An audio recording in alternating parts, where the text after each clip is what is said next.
Ces vidéos sont des récapitulatifs de concepts, informations ou anecdotes publiés dans des précédentes vidéos. Après plusieurs vidéos sur la Fédération Galactique, nous pouvons tirer quelques conclusions, bien qu'il y ait toujours plus de données à considérer, et donc plus de vidéos futures, peut-être. Grandir ici ne signifie pas que je sais tout ce qui se passe, mais au moins j'ai une perspective différente, sinon meilleure, que quelqu'un strictement sur Terre. Il s'agit d'un sujet extrêmement compliqué, mais voici les choses que nous pouvons conclure jusqu'à présent. La plupart de ce qui est publié sur Terre dans d'innombrables chaînes YouTube New Age, livres et magazines, est une version déformée des véritables caractéristiques de la Fédération Galactique, également appelée la Fédération Unie des Planètes. Parce qu'ils ont tendance à mélanger des entités et des êtres de lumière dans des plans très élevés d'existence, et dans les royaumes éthériques, avec la Fédération Physique, composée de personnes qui sont essentiellement dans le même plan d'existence que tout le monde sur Terre, étant, ou appartenant à une race différente, ou race stellaire, bien que dans un état vibratoire légèrement plus élevé que beaucoup appellent 5D. Les êtres à l'intérieur de la Fédération Physique ont également une expérience dans un corps matériel, et sont donc limités dans leur perception, tout comme de nombreux humains le sont également. Bien que les niveaux de perception, de conscience et de densité soient atteints en élargissant l'esprit seulement, je dois souligner que le fait d'être sur Terre et d'avoir une expérience humaine n'est en aucun cas une limitation ou une raison de ne pas être aussi avancé et ouvert d'esprit que n'importe quelle autre race stellaire, sur Terre ou non.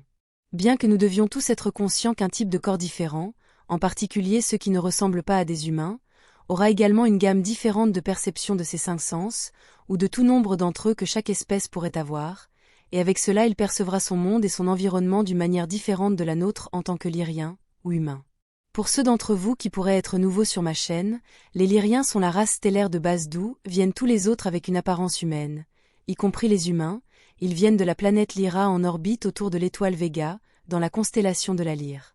Un moyen plus simple d'appeler tous les groupes de races stellaires ressemblant à des humains est simplement les humains de l'espace. Mais ce nom ne sera compris que par les personnes qui ont beaucoup à faire avec la Terre ou qui sont déjà sur Terre. Bien que nous soyons tous guidés en permanence par des êtres de lumière, y compris tous ces représentants de la Fédération Galactique en corps physique qui ne sont rien de plus que de simples politiciens, leur responsabilité étant de guider la Terre et tout ce qui s'y passe leur incombe directement en tant que responsabilité.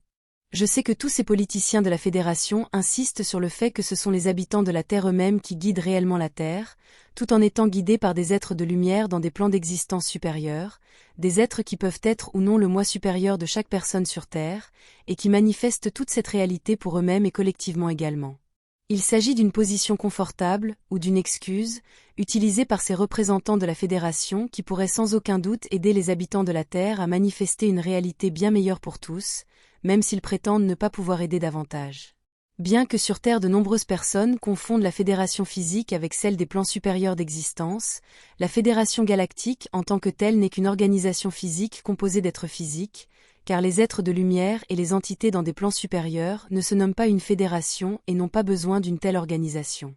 Tout conseil que les êtres de lumière et les entités dans des royaumes supérieurs peuvent donner aux habitants de la Terre est une chose, et la façon dont la Fédération Galactique guide les humains en est une autre, bien qu'il puisse y avoir une intervention de ces êtres sur les représentants de la Fédération prenant des décisions sur ce qui se passe sur Terre.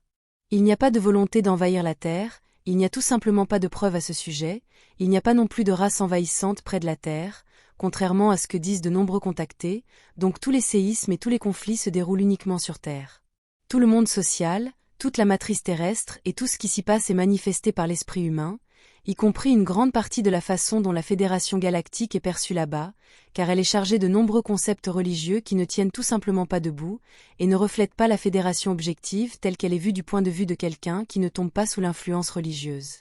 Il est connu que de nombreuses organisations religieuses contrôlent les nouveaux groupes New Age et l'ensemble du mouvement en leur faveur, et comme outil pour contrôler les masses. La Fédération Galactique en tant que concept est l'un de leurs outils préférés, car elle donne au secteur de la population qui croit aux extraterrestres un certain espoir pour qu'ils se conforment au système qu'ils veulent leur imposer. La société humaine est sous le contrôle de ses propres créations, sous la forme de gouvernements envahissants et de sociétés secrètes qui ont été manifestées par la population elle-même, résultat de leur concentration sur leurs peurs et leurs pires cauchemars, ce qui entraîne davantage de manifestations de ces derniers. Les personnes au pouvoir, les politiciens, les membres de la cabale et leurs sociétés secrètes ne peuvent conserver leur pouvoir que si la masse de la population humaine continue de penser qu'ils sont nécessaires de quelque manière que ce soit. Ils dépendent de la population en général pour même exister, et si la grande majorité des humains sur Terre cesse d'obéir à leurs ordres et de leur accorder leur attention créative, ils ne peuvent pas conserver leur contrôle sur la population. Du point de vue du moi supérieur, du point de vue d'une âme dans les royaumes éthérés, la souffrance n'est pas vue comme quelque chose de totalement mauvais, car c'est seulement un moyen d'atteindre une expansion plus grande accentuant toutes les formes de contraste. Mais c'est au détriment de l'expérience limitée de cette même âme lorsqu'elle est dans le physique, ou même si le monde matériel est illusoire, son expérience est celle de la difficulté et de beaucoup de souffrance. Soulignant également que comme la même âme ne détient pas le même point d'attention que lorsqu'elle est dans les royaumes supérieurs, elle ne peut pas être vue comme la même personne, car elle a 2 points d'attention, un sur le physique et un autre dans les royaumes éthérés, concluant donc qu'ils sont en effet 2 personnes, et laissant penser que celui dans les royaumes éthérés ne ferait que cruellement exploiter celui dans le physique. Cela, même si l'âme des plans supérieurs de l'existence peut voir le point d'attention dans le physique comme étant plus d'elle-même, car sa conscience et sa perception sont suffisamment étendues pour inclure également le point de vue physique, mais cette même âme, tout en étant dans un corps vivant, ne peut voir que son propre point d'attention limité.